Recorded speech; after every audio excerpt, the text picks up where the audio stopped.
सलाम एवरीवन, मेरा नाम सिद्रा रजब है और मैं बाय प्रोफेशन टीचर हूँ। आज का टॉपिक बड़ा कंट्रोवर्शियल भी है, बहुत सारे डायमेंशंस भी रखता है। ये वाहिद ऐसा इशू है जो हर ब्रेन में एक डिफरेंट शेप के साथ पाया जाता है। जैसे कि हर इंसान के फिंगरप्रिंट्स डिफरेंट हैं और ये किसी मिरेकल से कम नहीं है। मैं इस इशू को पर्सनल इंफॉर्मेशन बेस्ड कहूँगी और इसमें मुझे बिल्कुल कोई हेजिटेशन नहीं है ये कहते हुए, क्योंकि ये मेरा फोरम है and I have a right to speak what I have in my brain. मुंह में उंगली डालकर जब मैं एक ब्राइड को देख रही थी, I was a little child. I remember the name of the bride, I remember her dress. मुझे उसका ख़ास होना याद है, मुझे उस खातून का स्पेशल होना, एक अकेले होना याद है, मुझे उसका प्रोटोकॉल याद है। ये सब कुछ किसी भी बच्चे के लिए किसी इंस्पिरेशन से कम नहीं होगा, चाहे वो मेल है चाहे वो फीमेल है। मेरी तरह का अगर कोई लड़का भी होगा तो वो उस साइड पे दूल्हे को भी इसी नज़र से देख रहा होगा। सारा काम यहीं से ख़राब होता है। ये चीज़ जो हमें दिखाई जाती है, ये इंस्पिरेशन का एक स्टेटस गेन कर लेती है हमारे ब्रेन्स में। आप फिल्म को देखें, पूरी फिल्म लगातार अनथक कोशिशों के बाद एक लड़के को एक लड़की मिल जाती है, एक हीरोइन मिल जाती है और बस हम रोते भी हैं बीच में, हम इंस्पायर भी होते हैं। हम उसका एक जो ट्रायल है, वो जो एक ज़बरदस्त कोशिश उसने कर छोड़ी है, हम उस पर उसको अप्रिशिएट भी करते हैं और उसके मिल जाने पे वो इतना खुश नहीं होता जितना हम हो रहे होते हैं। I am just talking about the love, the level of love, the struggle, the seriousness, the drama, the effort. ये सब कुछ करने के बाद वो लड़का और लड़की एक हो गए। मैं इसकी बात कर रही हूँ, चाहे वो फिल्मों में है चाहे वो कैसे भी हैं। असली ज़िंदगी की बात करें ना, फिल्म को भी आप एज अगर रियलिटी देखें तो आप देखें कि मकसद सिर्फ ये है कि एक होना है। कुछ भी करो, मुझे तुम मिलनी चाहिए, तुम्हारे बगैर मैं मर जाऊंगा और तुम्हारे बिना मैं नहीं जी सकती। ये बिलीफ जो है ना, ये हमें बचपन में किसी पैरासाइट की तरह चिमटता है। अनकॉन्शियसली हम इसे अडॉप्ट कर चुके होते हैं और इस सारे बिलीफ की खराबी की जड़ हमारे बर्थ प्लेस से शुरू होती है, जहाँ पर सेल्फ मेड जनरेशन गैप्स पाए जाते हैं, फेक ईगो की सेटिस्फैक्शन पाई जाती है। माँ अपनी बेटी को बैठकर कभी भी नहीं बताती कि बेटा ये जो तुम मेरी शादी की तस्वीरें देख रही हो ना, ये जो मैं एक बड़ी अच्छी फीलिंग और एक बड़ा ख़ास एहसास लिए हुए हूँ, इस लड़की ने ये जो ब्याह कर तुम्हारे बाप के साथ आई थी, इसने क्या क्या फेस किया है शादी में, वो नहीं बताएगी उसको, क्योंकि उसकी वो जो फेक ईगो है ना, वो हर्ट हो जाएगी। वो बच्ची जो अपने बाप को आइडलाइज करती है, वो कभी सोच ही नहीं सकती इस फ़र्क को समझ के चले ज़िंदगी में कि उसकी माँ लाइफ के लिए क्या कुछ पे कर रही है और उसका बाप लाइफ के लिए क्या कुछ पे कर रहा है। They both belong to 2 different races. She just idealizes that couple जो उसके माँ बाप हैं। वो इससे आगे सोच ही नहीं सकती। क्यों? क्योंकि उसके बड़ों ने, उसके माँ बाप ने ही उसको बैठकर नहीं बताया what type of a complication we both have faced with each other. अब आते हैं थोड़ी और रियलिटीज़ की तरफ। मेरी शादी का अगला जो दिन था, when I woke up, I was surprised to see my husband. It seemed that he was another man. मुझे बिल्कुल ऐसे लग रहा था कि ये वो अली नहीं है। We were engaged to each other, 7 months हमारी फ़ोन पर बात होती रही थी, लेकिन वो कोई और लग रहा था मुझे। इतने डिफरेंसेस एक दिन में। क्या होते हैं ये डिफरेंसेस? ये डिफरेंसेस वो होते हैं कि वो जो फ़ोन पे आपको कहा जाता है ना, क्या कर रही थी, खाना खाया आपने वो काम किया, आपने ये काम किया, वो जो एक मेरी एक रूटीन को, अब तो मुझे 4 घंटे हो गए पड़े हुए तो इसने मुझे पूछा ही नहीं है आपने खाना का, मुझे तो इतनी भूख लगी हुई है। ये छोटी छोटी बातें, इस किस्म के डिफरेंसेस लड़का लड़की में डे 1 से ही शुरू हो जाते हैं। क्यों? क्योंकि वो जितना पहले एंगेज रह चुके हैं ना, उतना ही उन्हें नुकसान होगा आगे चल के। मैं हमेशा अपनी स्टूडेंट्स को भी ये बात कहती हूँ, take a distance with your partner. हमेशा। मैंने ख्वाब में भी नहीं सोचा था कि मुझे शादी से अगले दिन खाना बनाना पड़ेगा, कि मैंने शादी करने के बाद ये सोचा ही नहीं। मुझे ये तो पता है कि मैं एक अकेले घर में जा रही हूँ, लेकिन ये तो सोचा ही नहीं कि उस घर में खाना मुझे खुद बनाना पड़ेगा।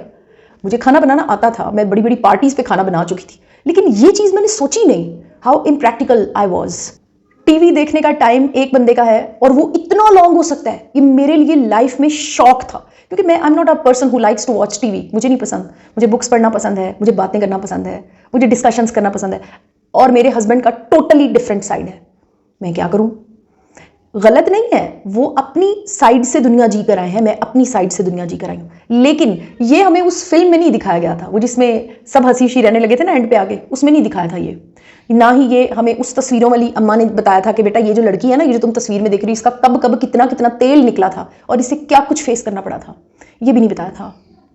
मैं आज आपके सामने एक हल लेकर आई हूँ कि अपने बच्चों को लेकर बैठें, उनको बताएं कि प्यार शादी के बाद जिम्मेदारी में बदल जाता है। और जिम्मेदारी को अंडरस्टैंड करने के लिए बेटा आपकी कोर्स बुक्स काफ़ी हैं। कितनी ज़्यादा चार्मिंग है आपके लिए, कितनी ज़्यादा अट्रैक्शन है आपके लिए उन कोर्स बुक्स में, अब वो आपकी ड्यूटी है। लेकिन एक चीज़ है, आपकी प्रोग्रेशन उन बुक्स के साथ जुड़ी हुई है। हर गुजरता साल आपको पॉलिश भी करेगा, आपको प्रोग्रेशन भी देगा।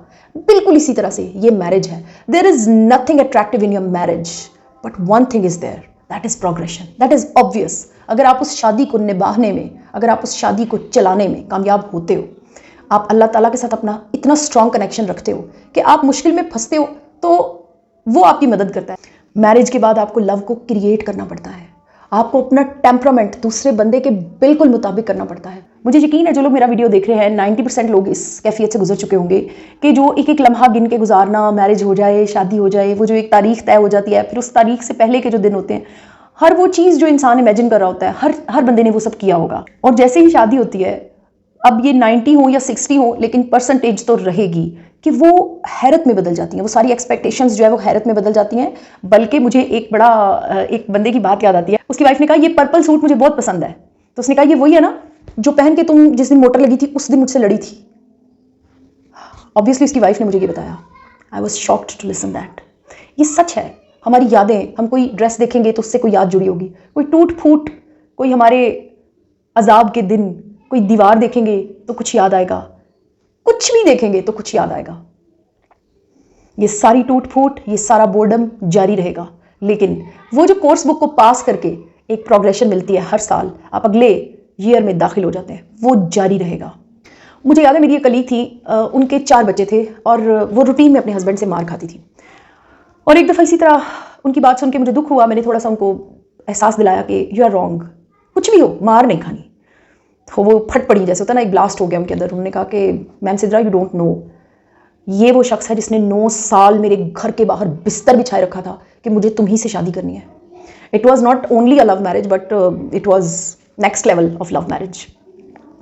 तो फिर ये कैसी मैरिज है? लेकिन जब ये सब कुछ हो रहा है हमारे माशरे में, तो फिर कहीं ना कहीं कोई बहुत बड़ी कबाहत मौजूद है। वो कबाहत ये इल्यूजन है, वो कबाहत ये गलती है हम लोगों की कि हम अपने बच्चों को बैठ के ये नहीं बताते कि बेटा ये जो फिल्म है ना, इसने यहाँ तक खत्म हो जाना है, हैप्पी एंडिंग लिखा हुआ है, असली गेम इसके बाद शुरू हुआ है। ये जिसे तुम दुल्हन बने हुए आज देख रही हो, ये जब अपने घर चली जाएगी देन द गेम स्टार्ट्स। उसके 4 साल 3 साल के बाद इसका हुलिया देखना, इसका हश्र देखना, इसकी बातें सुनना, that would be a changed lady.